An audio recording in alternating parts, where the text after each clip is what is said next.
Galerinha da Unifaixa, seja muito bem-vinda, seja muito bem-vindo ao podcast que não tem nome ainda, mas terá, que é uma coisa muito importante, a gente ainda vai pensar no nome. Se você quiser ajudar, você pode, é só você botar nos comentários aqui da rede social o nome que você sugere e a gente vai colocar um nome incrível no nosso podcast. Eu tô aqui hoje com...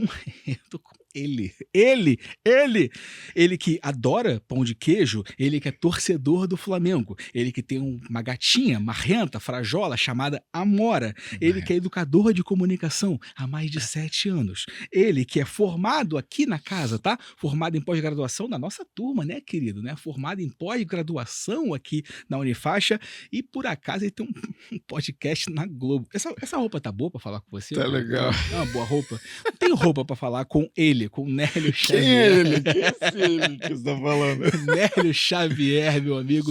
Que prazer estar aqui com você, Que cara. prazer, cara. Eu, geralmente, quando eu tô no podcast, eu falo, que prazer estar no podcast sem nome. Ainda não tem nome. Mas não tem nome, você vai ajudar a gente nesse... Terá nome. Mas é um prazer estar do seu lado, conversar. Enfim, nossas conversas são sempre agradáveis. Ainda que não tenha um nome, mas tem a logo da Unifaixa aqui atrás. E tem canecas. Tem uma caneca, tem uma equipe maravilhosa aqui atrás filmando. Tem vários celulares filmando Maria a gente Eduarda, aqui. Breno de boa. Tem uma galera... Breno na boa. Breno na boa. Não é na boa. Enfim. Mas é um grande prazer estar aqui. Obrigado pelo convite. Eu que agradeço você estar aqui com a gente, porque agora Nélio Xavier faz parte do time da Unifaixa. Vocês vão ver muito a cara dele por aqui, ou a voz dele, né, inclusive, porque Verdade. Ele é o cara do podcast, o cara da oratória. Vai ter muito conteúdo legal, né, do Nélio aqui para poder trocar uma ideia com a gente, para poder ajudar você no seu dia a dia com o seu trabalho.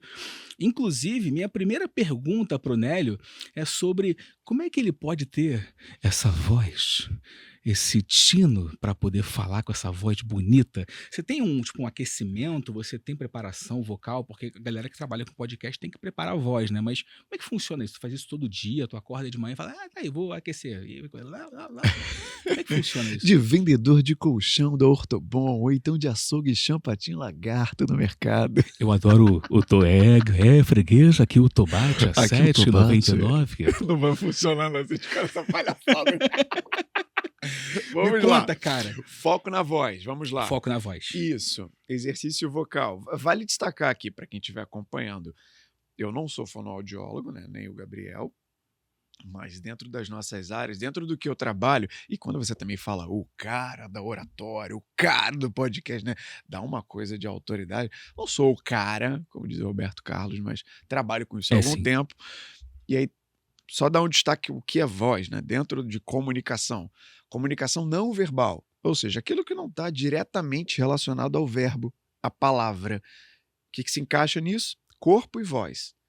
Aí corpo, o olhar, a postura, o que eu estou fazendo com as mãos, movimentação de palco, caso a gente esteja de pé, aparência. E voz, que aí entra volume, entra tonalidade, entra frequência, ressonância, cuidado vocal. O que isso tem em comum? Isso tem em comum a parte da emoção, da sensação. Quando a gente está falando, por exemplo, você agora começando o podcast, você começou lá no agudo, desse jeito, e aí, galerinha e tal, o botão da extroversão estava apertado para você transmitir a energia que você quer transmitir. A mudança no corpo e na voz transmitiu toda essa sensação. Daria para você falar do mesmo jeito, sem tudo isso.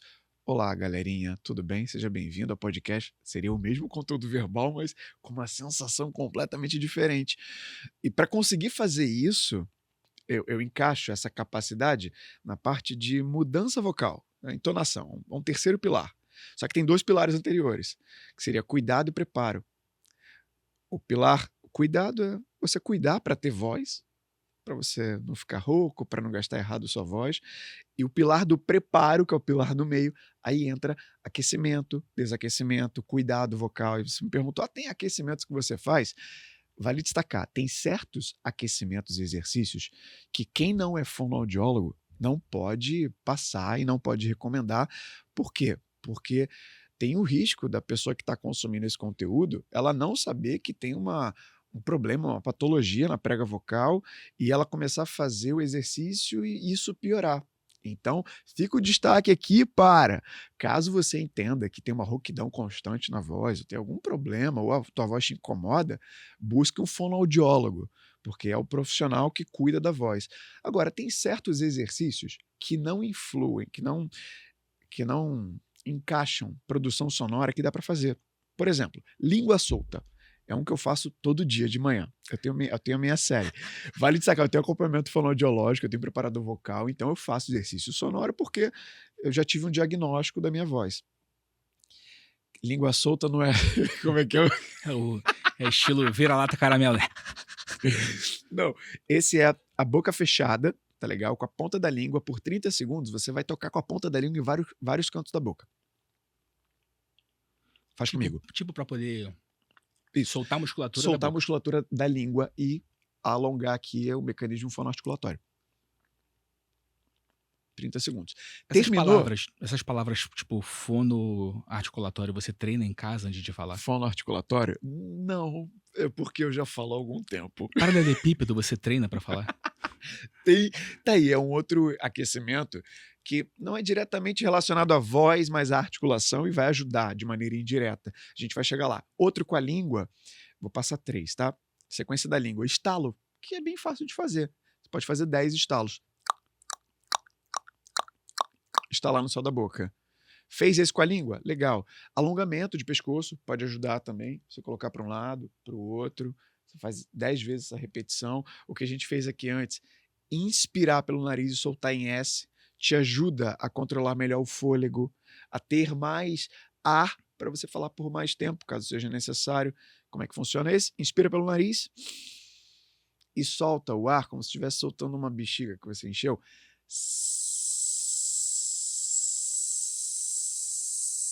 Agora a faixa de áudio vai ficar só aquele...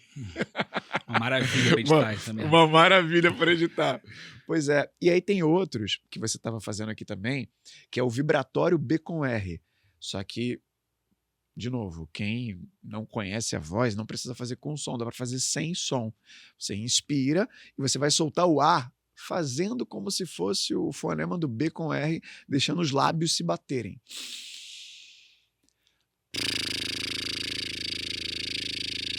Sem som. Dá para fazer com som? Dá para fazer com som. Mas a princípio eu recomendo sem som. Já é uma maneira de preparar, de aquecer. Ah, Nélio, aqueci a voz, preparei. Pronto, tô falando igual William Bonner. Boa noite. Óbvio que não é assim. Eu falo que o efeito, ele é muito infeliz a curto prazo, porque você não aquece e já percebe. Tem alguns aquecimentos de grave de voz que você faz e você já nota a voz mais grave. Mas esse eu não posso recomendar aqui. Mas o efeito do aquecimento vocal para a tua voz, ele é médio e longo prazo. Então, eu faço todo dia de manhã. Sim, eu tenho 3 séries de aquecimento. Um focado em potência, um focado em articulação e um focado em clareza também de voz e fôlego. Como eu trabalho com a voz, eu dou muita aula, eu gravo muita coisa, eu preciso. E também o desaquecimento, que eu faço uma nebulização todo dia de noite. Eu percebo, já que eu faço há algum tempo, o cuidado com a minha voz e, consequentemente, a qualidade da voz, a voz mais limpa, quando você vai falar.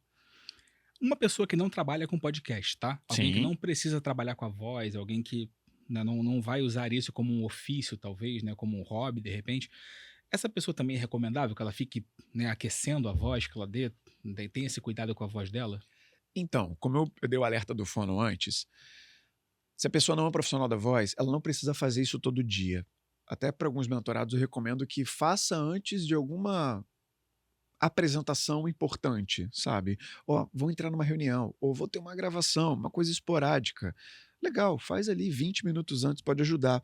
Agora, para as pessoas que não são profissionais da voz, eu recomendo que, lembra que eu falei dos pilares? Cuidado, preparo e mudança, que foque mais no cuidado vocal. Um exemplo de cuidado vocal: beber água, se hidratar. Outro exemplo simples: não competir com ambiente barulhento. Pô, você está num ambiente ruidoso, muito barulho, e você vai querer falar com alguém, você vai gritar demais, você vai forçar de maneira que não precisa, exagerar da sua voz. Ou então, um outro cuidado: respiração. Poucas pessoas percebem se respiram pela boca enquanto falam. Por exemplo, eu tenho aquele problema no nariz que tem que operar a carne, é adenoide o nome. Desvio de septo também, né? Eu tenho que fazer essa operação. Eu tenho que me controlar para eu não puxar o ar pela boca enquanto eu... para não ficar fazendo isso. Porque o ideal é que você inspire pelo nariz para falar. Tudo bem, você pode até puxar de vez ou outra o ar pela boca, mas se você faz isso por muito tempo e você fala muito, o que acontece no final do dia? Vai ficar com a voz parecida da Wazowski lá do Monstros S.A. Óbvio, né? Eu tô caricaturando, não é exatamente assim. Mas respirar pelo nariz é um cuidado vocal. Uma pequena pausa para beber uma água. Depois que a gente falou de água, né? Importante como essa, fundamental. Cara, mas só de beber Beba. água, só de... Eu acabei de fazer merda. Não, foi eu. Ah, tá, que susto. Boa. Ah, foi só um contato do fio. Só de ter esse cuidado respiratório, beber água, não ficar gritando de maneira exagerada. Ah, né, eu vou num jogo do Flamengo, no Maracanã, não vou gritar? Grita, se esgoela, perde a voz. É o momento pra isso. Mas no dia a dia, é perigoso. Tu falou uma coisa muito importante aí no meio dessa tua fala. Que é Sim. tipo, entrar numa reunião. Sim. Né? Tá aqui Maria Eduarda, tá aqui Brenda, tá aqui Breno na boa, né? Aqui conversando com a gente. Olha só.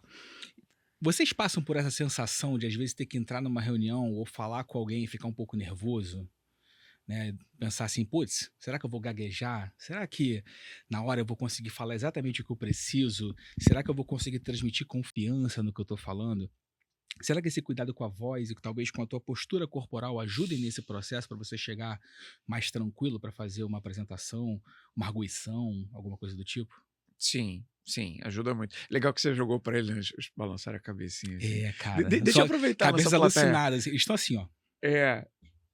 É porque a gente não sabe, pelo menos eu não sei com que frequência eles se envolvem nessa situação de ter que participar de uma reunião, ou ter que fazer até uma apresentação, ou gravar um vídeo.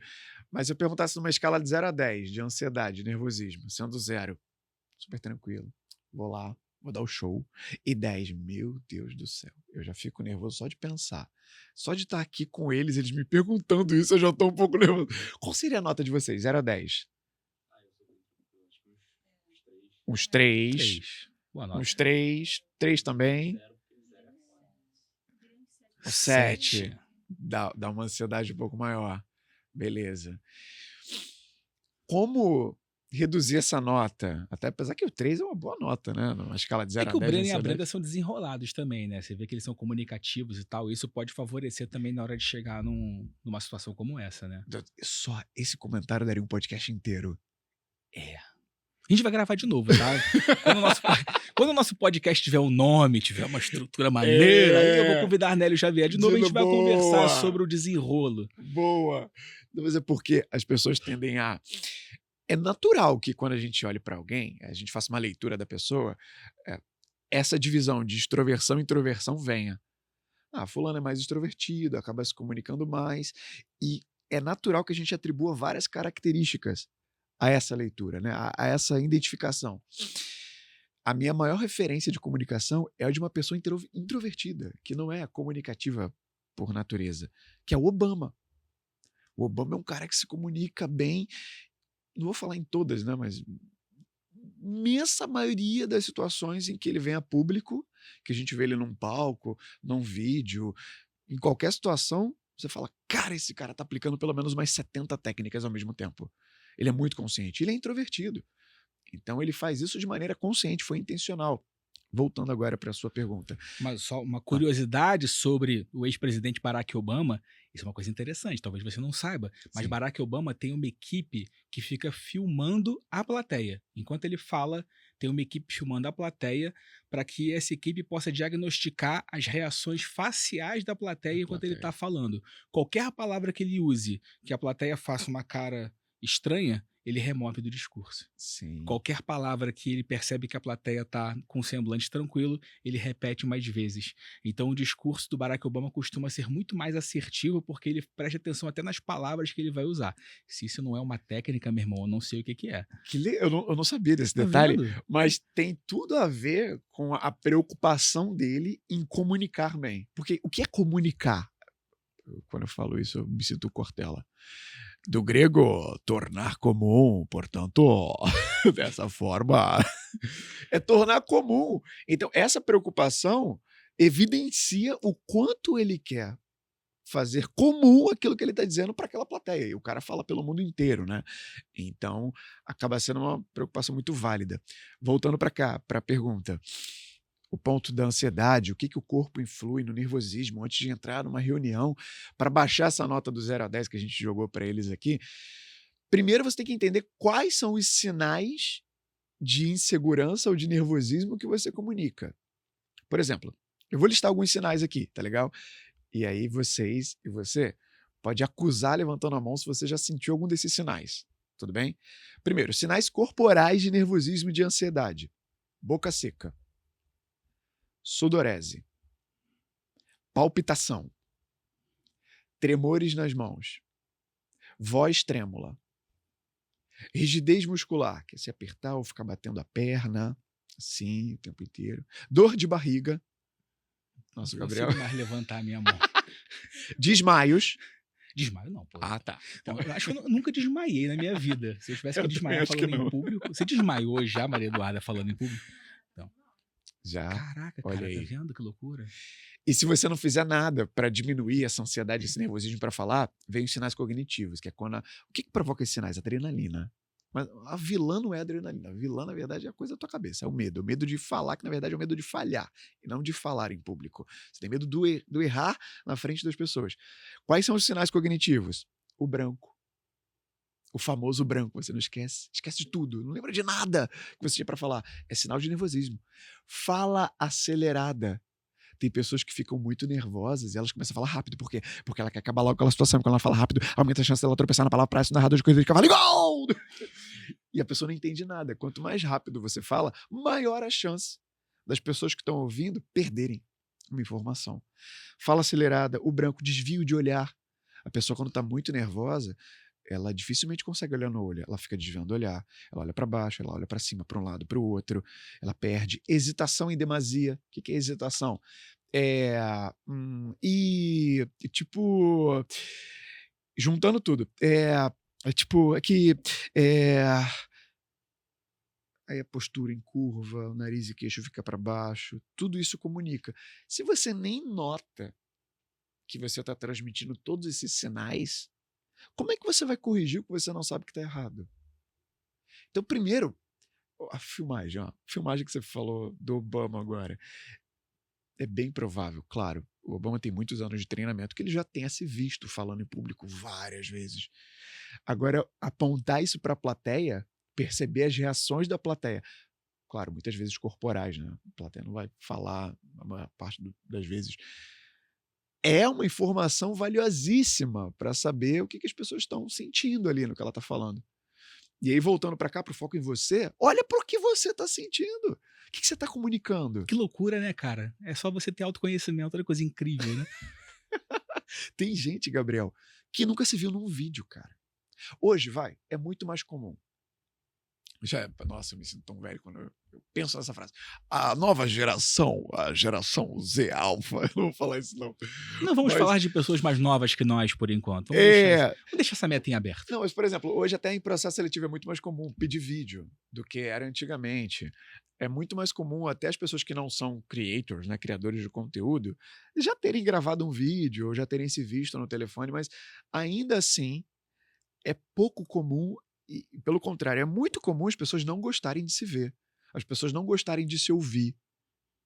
Por quê? Porque elas sabem que vão se confrontar com vários desses sinais, que às vezes elas não entendem. Então, entendeu os sinais? Beleza. Agora, primeiro passo para conter isso. Tenta controlar aqueles sinais que são muito visíveis. Por exemplo, boca seca. Boca seca é um sinal que pode ser visível, né? Se você ficar toda hora com a língua aqui no lábio. Isso pode ser visível. Agora, um sinal que não é tão visível, dor de barriga. A não ser que seja uma dor de barriga que vai te contorcer, né, na cadeira. Mas a dor de barriga não é tão visível assim.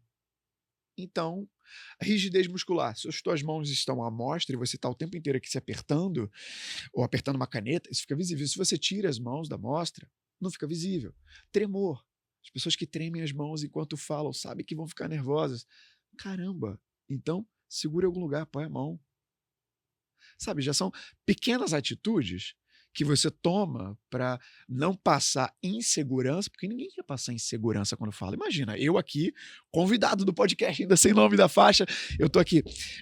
Gabriel, então, quando a pessoa tá nervosa, o que ela pode fazer é, pô, meu amigo, eu não vou passar confiança nenhuma para quem está assistindo. Ninguém vai dar valor ou credibilidade. Esse é o ponto. Então, se percebeu e conseguiu conter os sinais mais visíveis, pô, legal. Eu falo que não existe técnica de oratória que sobreviva ao nervosismo. Porque quando a gente está nervoso, meu amigo, tu não vai lembrar nem do que falar. Quanto mais de para onde olhar, como se portar, como gesticular, como eu organizo minha ideia em início, meio e fim, isso vem depois. Não existe técnica de oratória que sobreviva ao Isso dá um nervosismo. bom corte, inclusive, né? Né? Não é? Corte, vamos, ó. Na boa, corta isso aí. Olha só. Da mesma forma que não existe técnica de oratória que sobreviva ao nervosismo, também não. Isso é um entendimento meu que vocês vão começar a ver muito por aqui. Também não existe português errado. Existe português fora da norma. A gente tende a acreditar que só porque a pessoa fala de um jeito diferente de você ou porque ela não domina tanto o português helênico, né, o português, né, como se diz, o suprassumo da gramática, ele é um franciscano tarado da Um gramática. paladino da Né, ortografia. Pois é, a gente acha que essa pessoa fala errado. Eu não tenho esse entendimento, né? Inclusive quero ouvir a sua opinião, né? Deixa nos comentários aí o que Boa. você acha, mas no meu entendimento não existe esse português errado, existe um português fora da norma. Se eu consigo comunicar com a outra pessoa falando de uma forma, né, distante da norma, ainda é uma comunicação, certo? Como é que isso é visto no podcast? Como é que isso é visto numa gravação usando a voz? Tem pessoas que não têm o domínio da língua e, porventura, podem acabar, né, usando palavras que estão fora desse helênico. Sim. Isso é bem recebido? Isso é natural? Como é que funciona? Você tem ideia de como é que isso opera? Legal, boa pergunta. Eu não lembro de ter recebido uma pergunta dessa nas entrevistas Tá que vendo? eu já dei. Curioso, legal. No caso, eu sou formado em jornalismo. Obrigado. Boa pergunta. Então, vamos lá. Pensando em podcast, que é o que a gente está fazendo agora. Primeiro, entender o para quem você vai fazer, o público, é fundamental para que você pense em qual linguagem você vai utilizar. E não só no podcast, né? De maneira geral, quando você está comunicando alguma coisa para alguém, tem a mensagem, o meio, o interlocutor e o receptor. Tem esses 4 atores aqui. Então não adianta eu saber que eu sou interlocutor, eu estou comunicando isso, eu sei o canal que é o podcast, a mensagem, beleza, eu quero comunicar técnicas de comunicação, eu quero falar sobre podcasts e oratória, mas para quem eu estou falando? Então, se eu conheço para quem eu estou falando, eu posso conhecer também o jeito que essa pessoa, que esse público, ele se comunica. Eu citei o Cortella aqui. O Cortella, eu acredito que uma característica muito fácil de visualizar nele é essa capacidade de vocabular fora da curva. Ele tem palavras e sinônimos 1000 para falar Gabriel. Ele vai citar a etimologia, né? A origem do Gabriel. Quantos Gabriéis ele conheceu? O fonema do Gá, do Bri, do El, sabe? Ele vai destrinchar muito. Mas como que ele traduz? Ele não traduz essa informação para um público massivo usando gírias, apelando para uma informalidade na língua. Ele traduz muito com recursos emocionais. Por exemplo, metáforas, analogias, histórias. Então, O que torna a linguagem mais acessível. muito mais acessível. Muito mais acessível. Então, quando ele fala de um conceito filosófico que ele sabe que pouquíssimas pessoas vão entender o que é, ou já tiveram contato com aquilo, ele faz uma analogia com o iPhone e com o Samsung. Sei lá, sabe? Com 2 tipos de celular. Ou vou pegar uma outra analogia simples, que é muito comum da gente ver, já que você falou de jornalismo. William Bonner, no Jornal Nacional. Eu desafio você a achar um vídeo do William Bonner no YouTube falando sobre queimadas ou desmatamentos na Amazônia ou no Brasil inteiro, falando somente o tamanho do hectare. Você não vai ver o William Bonner. Nessa semana foram desmatados 1000 hectares na floresta. Como é que ele fala? Nessa semana foram desmatados o equivalente a 20 maracanãs na floresta amazônica. Aí você em casa... Puta merda, velho. 20 maracanãs? Porque a gente sabe o tamanho do Maracanã. Então a gente cria uma imagem na cabeça de 20, um do lado do outro. E você fala, pô, isso deve ser muito grande. Caramba, ó, imagina uma floresta, tudo isso desmatado. Aí você compra o peso que a notícia quis te passar através de uma analogia, uma relação de equivalência, uma metáfora, uma história. São caminhos para você traduzir.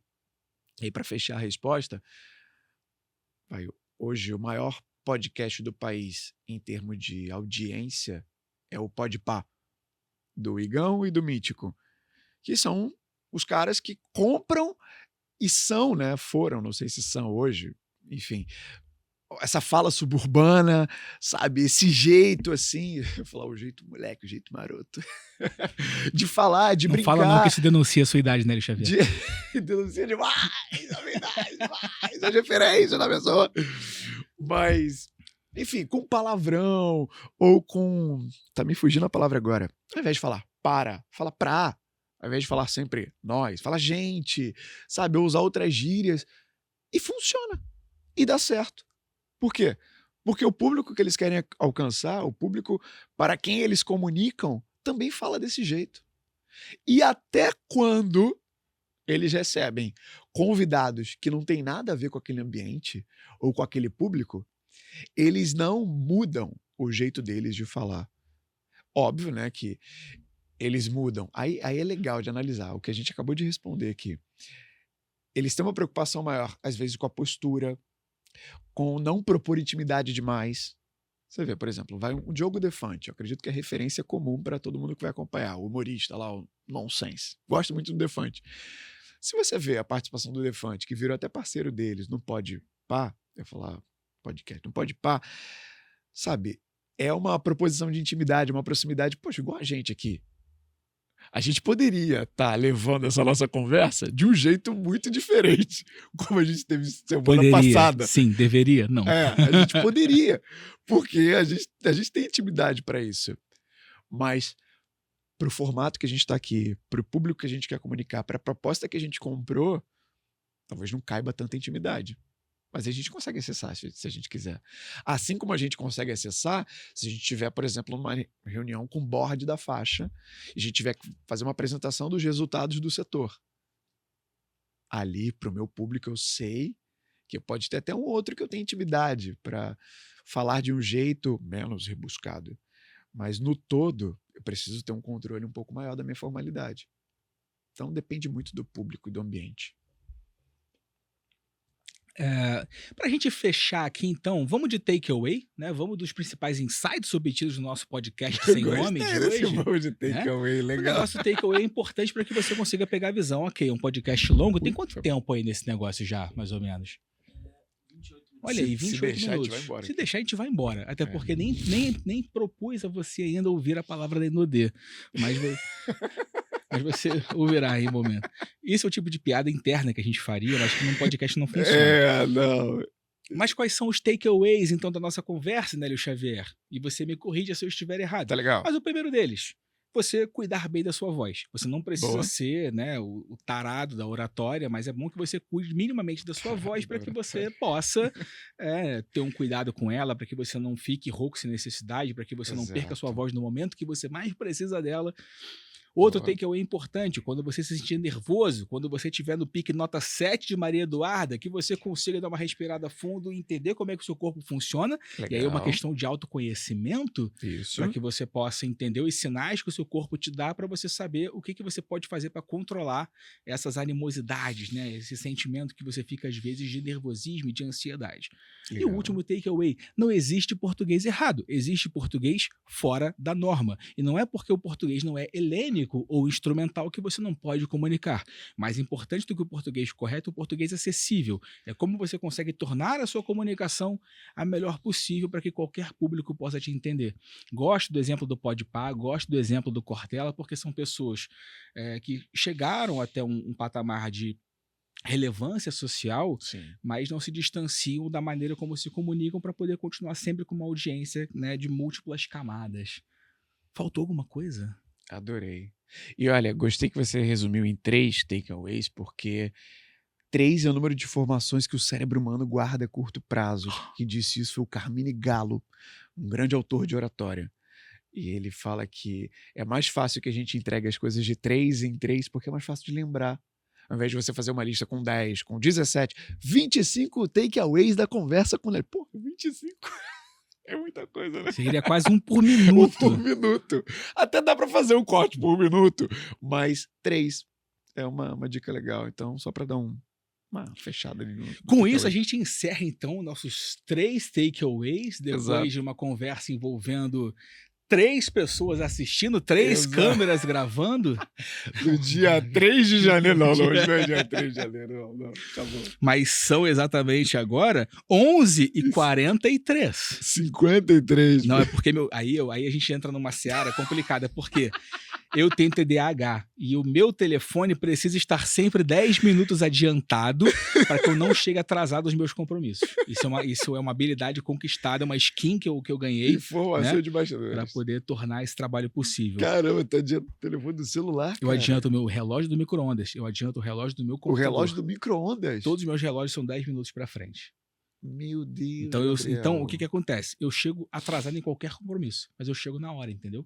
Porque Entendi. eu chego atrasado no meu relógio. Atrasado baseado no seu Pois relógio. é, mas no relógio da vida eu chego normal. O E relógio aí da eu sou uma vida. pessoa que é pontual. Legal. Mas eu consegui driblar o meu TDAH com isso. Dá mais um podcast. Se você quiser Dá ouvir mais mais um sobre o podcast. TDAH, o transtorno do déficit de atenção e O hiperatividade. que fazer né? para Pois é, isso lidar é com o seu uma TDAH? conversa boa. A gente Dá pode uma trocar conversa essa ideia legal. depois. Depois vocês comentam se vocês querem ver aqui, eu convide, né, de repente, uma psicólogo, né? psicanalista, Um um psicólogo, um psicanalista, é. psiquiatra que possa conversar com a gente sobre isso. Exato. E você vai ter à disposição esse material incrível, poder conhecer um pouco da cabeça do seu host, apresentador, vulgo Gabriel Cardoso, que vai poder falar sobre a loucura que é viver na cabeça com TDAH. Mas enfim, Nélio Xavier, meu querido pai da Mora, meu querido adorador de pão de queijo, comunicador de excelência, que tem um podcast na Globo. Fiz o possível para poder fazer um trabalho que fosse legal, dei uma roupinha decente para estar diante da sua pessoa. Foi legal. Muito foi obrigado. legal. Muito obrigado pela sua presença. Tamo junto, obrigado pelo papo. Foi uma honra e uma nostalgia voltar aqui pra faixa depois de tanto tempo. Quero desejar para você agora em público sucesso na nova jornada, em todas as ações, em todos os cursos, em todas as ideias que venham a acontecer. Nélio, formado em 2019, não está habituado ainda com o Unifaixa. Com a Unifaixa. E ele fala faixa O assim. Nabô falou. Mas a gente vai tá sair. sempre. Mas a vai... gente tá sempre. Né? A gente confunde Verdade. normal. Você também que tá assistindo Com a a gente ou ouvindo a Unifaixa. gente também tem esse problema ainda. Boa. Acontece uma mudança de nome recente. Exato. Que aconteceu, inclusive, é importante dizer, não é porque a faculdade resolveu mudar de nome que ela é maluca. Nós nos tornamos um centro universitário. Olha E aí. quando a gente se torna um centro universitário, significa o quê? Que o MEC veio aqui e falou: caraca, que foda! É por isso que a gente mudou de nome. Tá? Olha Você sabia aí. disso? A gente mudou de nome porque o MEC veio aqui e falou: caraca, vocês são foda. A faculdade é foda. E aí, a gente botou por quê? Isso aqui não significa que é unifoda, né? Unifaixa que é uma faculdade foda, tá? É isso que eu precisava dizer. Acabou de Com usar um isso- recurso emocional para traduzir uma informação, coisa que a Importante. gente falou corta ela Porque é fez. dessa maneira que você vai entender. Não tem outra forma de você entender que a faculdade, né, Unifaixa é foda se eu não disser que ela é foda. Já disse foda algumas vezes aqui, vou repetir o quanto for necessário. Se prepara psicologicamente, você vai ver muito aqui. Esse final do podcast tá Com isso, a gente encerra o podcast sem nome ainda. Você vai ajudar a gente com isso. Família, um beijo pra você. Até a próxima no nosso podcast incrível, seu nome, que você vai ajudar com a gente com isso. E tchau! Tchau, tchau.